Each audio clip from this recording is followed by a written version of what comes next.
Challenge de 0 à 1000 euros par mois avec Amazon Kindle Direct Publishing, c'est ce qu'on va voir dans cette vidéo.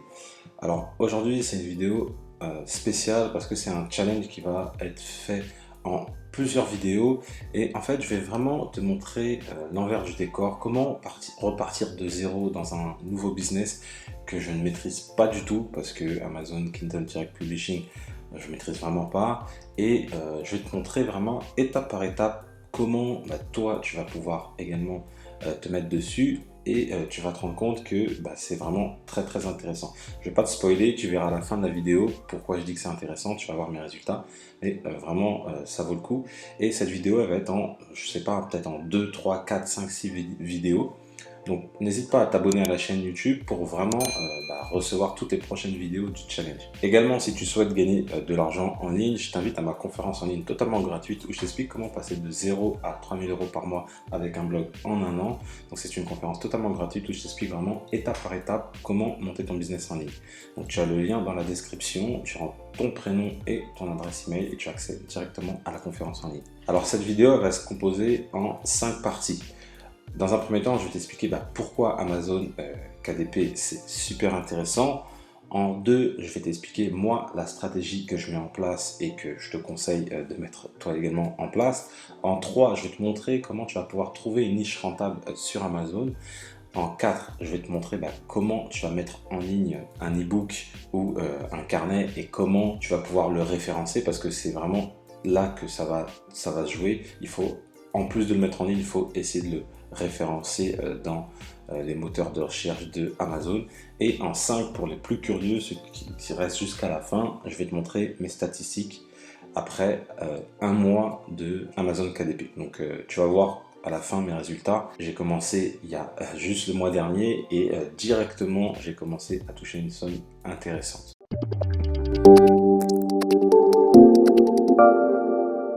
Alors KDP, donc pour Kindle Direct Publishing, c'est très intéressant parce que tu peux publier vraiment des e-books, des livres brochés de manière totalement gratuite. Cette plateforme-là que je te présente, elle est totalement gratuite. Et moi, honnêtement, si je devais repartir de zéro sur Internet, je passerais par des plateformes pour gagner de l'argent. Donc, comme Direct Publishing, comme Udemy, donc j'en parle d'ailleurs dans une précédente vidéo si ça t'intéresse. Et pourquoi je passerais par ces plateformes-là? Parce que c'est des plateformes qui ont déjà du trafic. Amazon, il a des millions et des millions d'acheteurs chaque jour.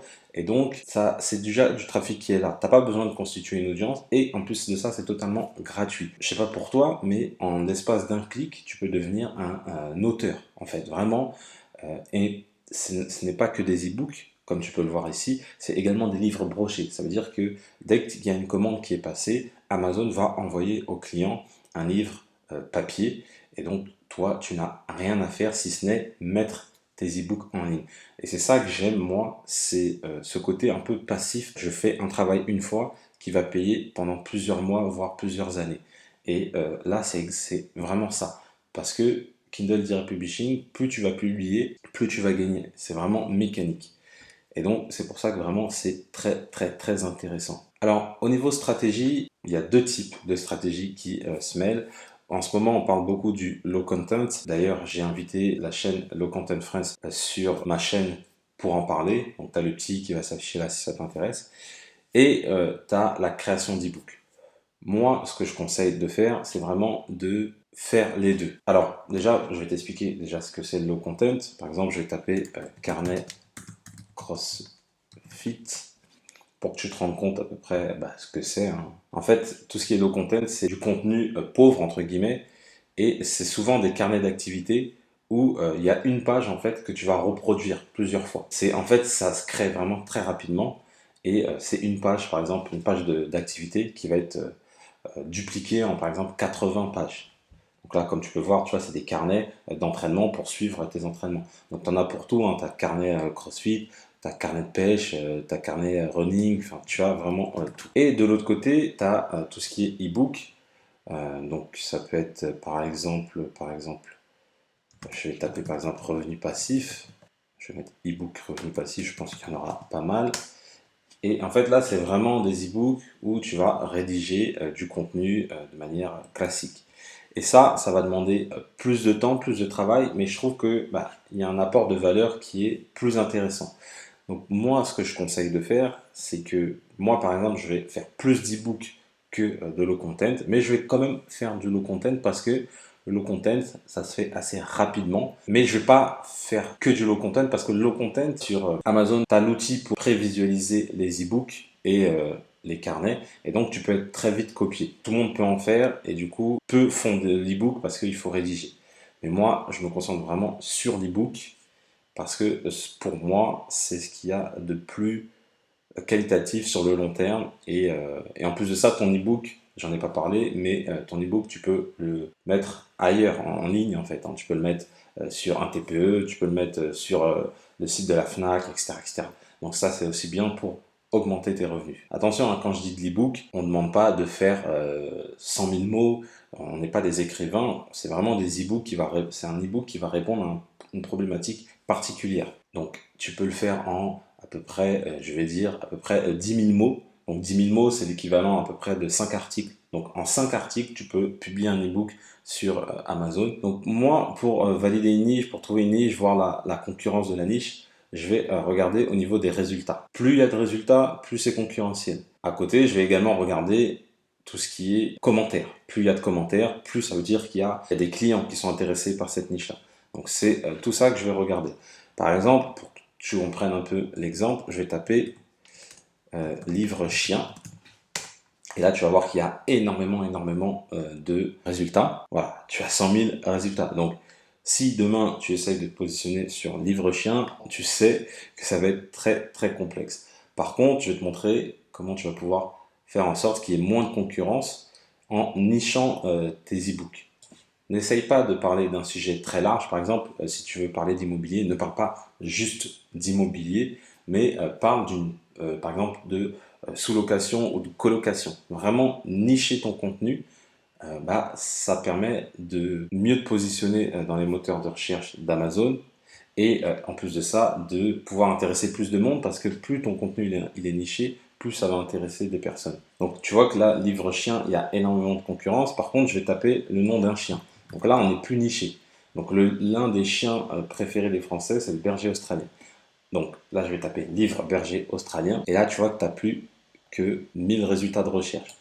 Et tu as autant de commentaires que tout à l'heure. Hein. Tu as pas mal de commentaires. Tu vois que les livres ont en moyenne, les premiers, hein, entre 7 et 20 commentaires. Donc ce qui prouve qu'il y a pas mal de ventes. Donc là, on est vraiment dans un contenu niché. Moins il y a de résultats de recherche, moins c'est concurrentiel et plus il y a de commentaires, mieux c'est. Ce que j'ai pas précisé, ce qui est intéressant avec Amazon KDP, c'est que tu peux rédiger sur plein de sujets différents.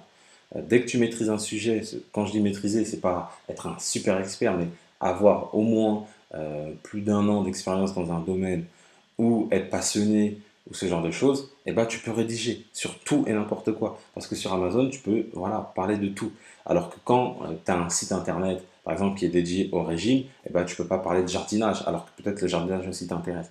Et là, en passant par Amazon KDP, tu peux rédiger sur tous les sujets possibles et imaginables que tu connais, que tu maîtrises, que tu aimes. Maintenant que tu as ta niche, on va voir comment mettre en ligne. Là, du coup, on est sur l'espace Kindle Direct Publishing. Tu arrives ici et tu peux ajouter soit un e-book, soit un livre broché. Alors, l'e-book, concrètement, c'est un PDF que les gens vont pouvoir lire via l'application Kindle. Et le livre broché, c'est que le client va recevoir un livre papier. Donc, je te conseille, moi, pour les e-books, de faire toujours les deux. Généralement, si tu as un e-book, tu le proposes en Kindle et en livre broché, ça te permet d'avoir plus de clients parce qu'il y a une partie des clients qui n'aiment pas lire sur la tablette ou sur la liseuse et qui préfèrent avoir le livre papier. Et donc, si tu ne proposes pas de livre papier, tu vas perdre une partie de tes clients, entre guillemets. Donc, propose toujours les deux. Moi, je vais juste te montrer comment tu vas pouvoir mettre en ligne un e-book Kindle. Alors là, on est sur vraiment la partie référencement d'un e-book. Et ce que tu dois savoir, c'est que le plus important, c'est le titre du livre. C'est ce qui va faire que les gens achètent ton livre et c'est ce qui va faire que tu vas pouvoir le référencer. Et donc ce que tu vas faire, c'est que tu vas mettre, par exemple, le guide ultime du berger australien. Et ensuite, donc tu vas mettre point, tu vas mettre un tiret et ici tu vas rajouter des mots-clés. Donc tu vas mettre livre berger australien, tu vas taper sur Amazon et tu vas voir quand tu tapes berger australien ce qui ressort. Donc là tu vois que berger australien livre ça ressort, donc c'est intéressant de le mettre. Et tu vas mettre par exemple livre berger australien, donc ça te donne que ça, ok. Donc tu peux mettre aussi berger australien chien, hop, berger australien chien. Voilà, c'est important de mettre des mots-clés dans ton titre parce que bah, c'est les gens qui vont taper directement livre berger australien chien, et c'est des gens qui sont intéressés forcément, et bah, ça va transformer derrière. Et pour positionner sur plein de requêtes, c'est important de mettre tes liens juste ici. Donc ça, on a vu. Par la suite, ici tu touches pas, l'auteur, bah, tu mets ton nom, ton prénom, ou moi je te conseille pas, mais de donner un nom par exemple, je sais pas, tu mets chien édition, je te dis un truc comme ça, mais livre chien édition, il faut trouver un nom comme ça, parce que, pourquoi je te dis ça? Parce que il y a encore une fois des petits malins qui, si tu mets tout par exemple sur ton nom et ton prénom, en fait, lorsqu'ils seront sur ton livre, ils vont taper le nom d'auteur et ils vont pouvoir voir tous les livres que tu as publiés. Et si bah, tu n'as pas envie d'être copié, encore une fois, et ben, à chaque fois, moi, je change le nom d'auteur pour me protéger, entre guillemets, de la copie, on va dire. Là, la description, encore une fois, la description, elle est importante, comme tu peux le voir, ils te disent pourquoi la description est importante. Donc là, la description, tu vas mettre un schéma classique, c'est au début, tu vas dire pourquoi les gens peuvent être intéressés par ton livre. Moi, je commence souvent avec des questions. Vous êtes ceci, voilà, par exemple, dans le cadre du livre du berger australien, je vais dire, vous souhaitez acquérir un berger australien, vous êtes propriétaire d'un berger australien, vous souhaitez l'éduquer, vous souhaitez savoir comment bien vivre avec votre berger australien. Donc ça, c'est des questions. Et après, je rajoute, ce livre est fait pour vous. Par la suite, ce que tu vas faire, c'est que tu vas aussi répondre à toutes les objections que la personne peut avoir. Par exemple, est-ce que ce livre il est complet? Est-ce que je vais recevoir toutes les informations que je veux? Voilà, toutes les objections qu'elle peut avoir également sur le chien en lui-même, tu vas répondre point par point à ces objections-là pour faciliter la vente, on va dire. Ensuite, tu vas parler de toi en disant pourquoi tu es légitime sur le sujet. Tu vas par exemple dire, ça fait 2 ans que je possède un berger australien et donc du coup j'ai appris plein de choses pour l'éduquer et du coup c'est ce que je retransmets dans ce livre-là. Bah là, bam, ça marche tout de suite parce que la personne va se dire, ok, il est légitime sur le sujet, je vais acheter. Par la suite, tu vas mettre par exemple le sommaire de ton livre. Dans ce livre, vous allez retrouver, et donc tu vas mettre le sommaire, ton sommaire, donc chapitre, etc. Comme ça, la personne va se dire, ok, dans ce livre-là, il y a telle chose. Et à la fin, ce que tu vas faire, c'est que tu peux également remettre les mots-clés que tu as trouvé donc dans l'autocomplétion, donc ici. Tu peux également les remettre dans la description. Donc pareil, hein, tu fais livre, berger australien, tiret, ainsi de suite, ainsi de suite. Donc à la fin de ta description, tu peux faire ça. Essaye le plus possible de la blinder parce que ça va te permettre t'aider à te positionner. Voilà, ici je détiens, tu cliques sur je détiens les droits et ici bah, tu vas remettre les mots-clés que tu as trouvés juste ici. Le but, encore une fois, c'est de mettre vraiment tous les mots-clés possibles et imaginables qui sont en relation avec ton livre, hein, bien sûr. Donc si tu peux aller au maximum, n'hésite pas à mettre les 7 mots-clés. Et là aussi important, c'est la rubrique, c'est-à-dire la catégorie de ton produit.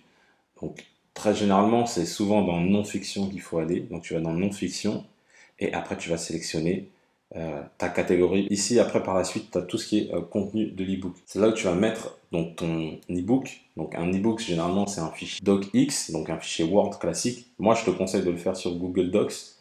Et donc tu vas l'importer dessus. Et c'est ici également que tu vas uploader ta couverture de livre. Alors pour faire la couverture de livre, c'est très simple. Moi j'utilise un outil, hein, c'est canva.com. Moi j'ai pris la version payante. J'ai pris la version payante parce que c'est beaucoup plus intéressant dans le sens où en fait tu as plus de choix en termes de visuel, en termes de fonctionnalités, etc. etc. Tu vas voir, c'est très simple hein, pour créer la couverture. Tu cliques sur Créer Design et tu vas voir couverture de livre. Voilà.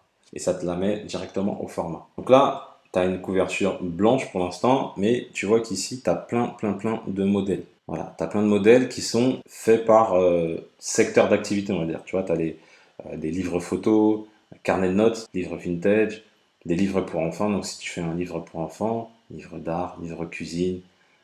Voilà, tu as plein de choix. Ici, tu peux rechercher un modèle, par exemple cuisine.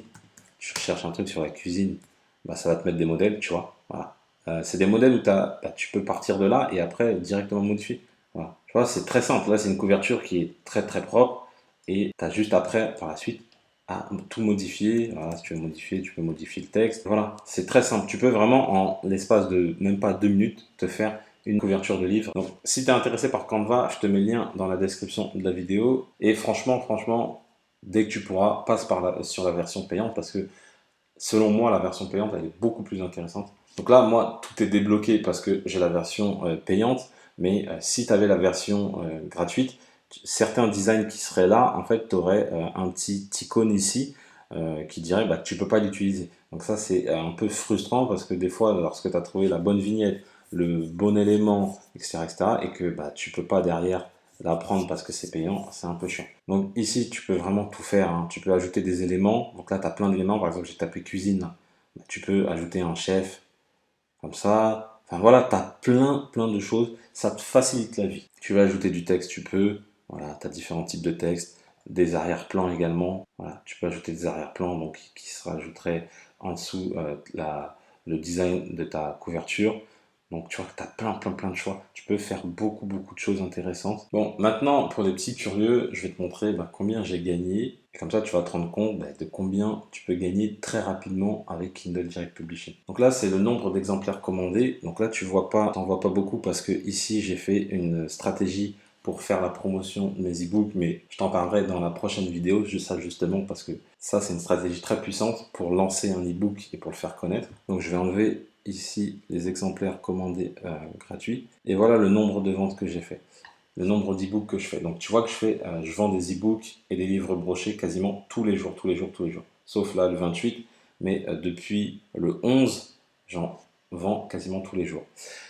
Et donc j'ai compté, j'ai publié 6 carnets et 13 e-books en à peu près un mois. Donc vraiment même pas un mois, hein, parce que j'ai commencé vraiment à publier, très honnêtement, j'ai commencé à publier les premiers à partir du 6 août.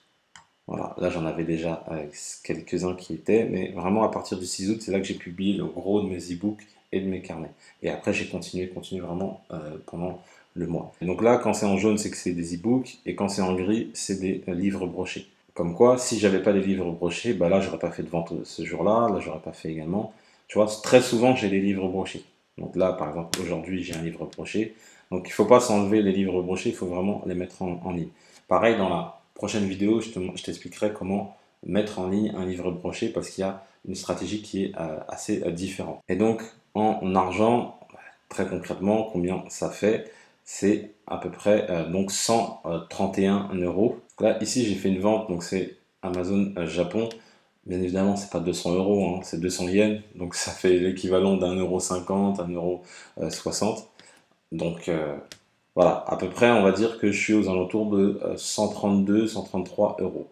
Donc 133 euros pour un business que j'ai mis en place le 6 août, on est le 1er septembre, où j'ai mis 13 e-books et simplement 5 ou 6 carnets, tu vois que c'est très intéressant. Et le but, c'est d'arriver à au moins, sur les 13 e-books, d'en mettre au moins une centaine d'e-books. Qui dit 100 e-books dit que derrière, normalement, c'est pas aussi facile que ça, mais c'est à peu près ça, dit que bah, je vais dépasser les 1000 euros par mois. Tout ce que j'ai à faire, c'est tous les mois publier. Donc là, les résultats que j'ai, ils sont pas fous, hein. Je connais par exemple Nicolas Rocher, qui est dans le business d'Amazon KDP, qui gagne entre 2000 et 3000 euros par mois, totalement passif. Donc lui, il fait vraiment du low content. Donc tu vois que c'est vraiment possible d'avoir un revenu qui tombe tous les mois avec Amazon KDP. D'ailleurs, si tu es intéressé, il a mis en ligne sa stratégie où il t'explique vraiment pas à pas comment vivre d'Amazon KDP, comment générer un revenu passif avec Amazon KDP. Donc tu as le lien dans la description, c'est le premier lien de la vidéo. Je te remercie d'avoir suivi cette vidéo et comme je le dis toujours, pour connaître le succès, il faut rester persévérant et déterminé. Je te dis à bientôt.